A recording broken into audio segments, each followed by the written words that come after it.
We're here today talking with Paul Moore, who is the former head of regulatory risk at HBOS and who has become known as a whistleblower, and Sally Bibb, author of The Right Thing, an everyday guide to ethics in business. Sally, you've been researching the subject of ethics for quite some time now, and you've written about it in your book. What, in your experience, are the key components of an ethical business? Well, the key thing is the culture. And of course, the key influencer on the culture is the boss, chief executive usually.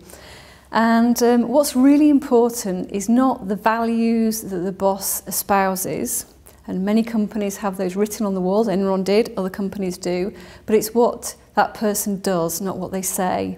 So if they allow their top salesman, who is the biggest revenue earner, to get away with behaving badly, then that sends the most powerful message of all to the company. It's no good not having your actions match your words, in other words.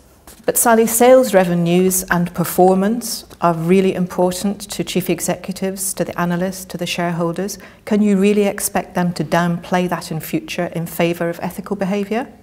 I think that, you know, it might sound like a trite thing to say, but if you do the right thing, the money will follow. And these days, employees and customers want to do business with ethical companies. I think particularly because in the last 10 years, there have been so many corporate scandals. You know, with the ubiquity of the internet, people can see what's going on now.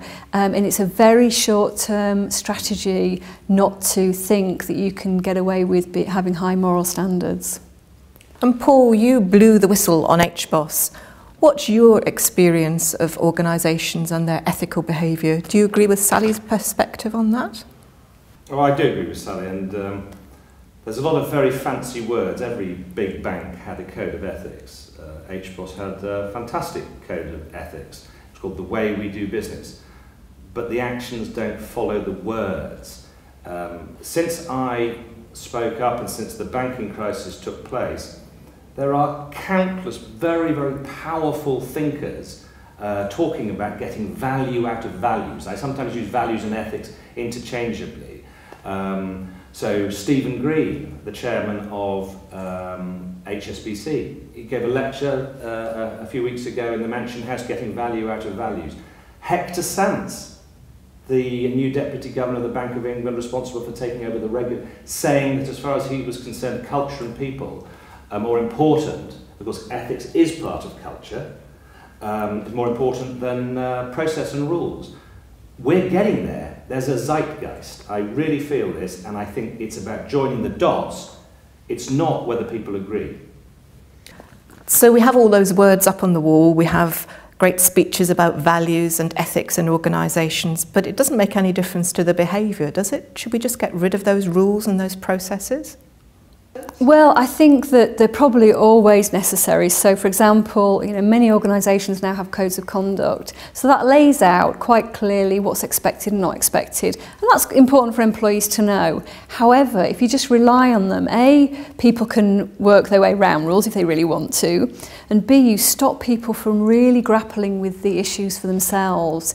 So I think what's called for is to have proper conversations about the morality of organisations and what goes on in them.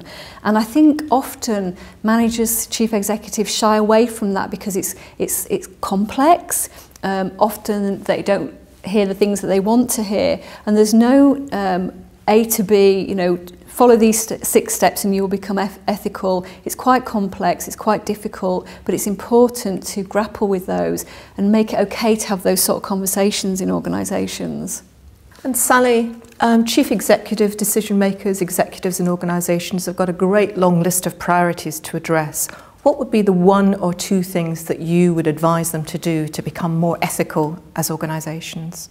I think the first thing is you have to upskill your managers and people, and what that means is you've got to train them about what they need to know in terms of ethics, how to handle those conversations, because let's face it, some of the conversations that need to be had when you see somebody doing something wrong, whether it's bullying, whether it's more serious fraud, it takes courage to confront that and have the conversation. So the training does 2 things. One is it sends a signal that we expect you to challenge and we expect you to have those difficult conversations. And secondly, it gives them the wherewithal to know how to do that. And Paul, what 1 or 2 pieces of advice would you give to make an organisation more ethical? Yes, I've made it absolutely clear in my evidence. Training doesn't get you there, but it gets you part of the way there. You've got to train everybody, top to bottom, on how to think about values-based behaviour and decision-making. You know, often these people who make these bad decisions actually have very good values, but they leave them at home. Stephen Green talks about this, Sally, and about compartmentalisation of values. So, as Sally correctly points out, if you give people the coat stand on which to hang the hat of the discussion, you change the tone of the organisation instantly. I've said top to bottom training, but the top 3 layers, intensive role-play training on how to think about the key values: honesty, fairness, compassion, responsibility, and so on. And you know something? Once you see them do it, they love it because it connects in their hearts and souls. So training is absolutely key. So that's the first one. I entirely agree with you. The second one, very simplistic thing, but you'll be surprised how well this will work. Every key strategic document has to have a section in it called ethical considerations taken into account. Now, it might seem simplistic, but just focusing the mind of somebody to write a section makes a big difference.